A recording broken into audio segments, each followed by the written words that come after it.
এতে কিন্তু ট্রেনে ট্রাভেল করার মজাই আলাদা। এই দেখো, আমার গন্তব্যস্থল চলে এসছে, টিটি করে আওয়াজ হচ্ছে, আমি গ্রিন সুইচটা টিপে দিলাম, দরজা খুলে গেল আর আমি নেমে পড়লাম আমার স্টেশনে। তোমরা দেখতেই পাচ্ছ সমস্ত বগির দরজা কিন্তু খোলেনি।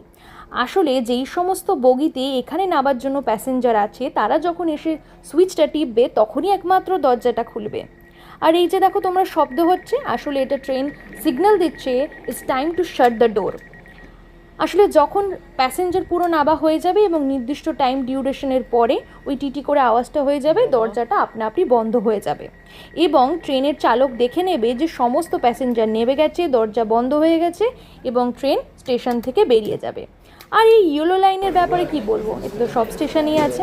এবার দেখো আমি এখানে কার্ডটা ট্যাপ করে স্টেশন থেকে বেরিয়ে যাচ্ছি।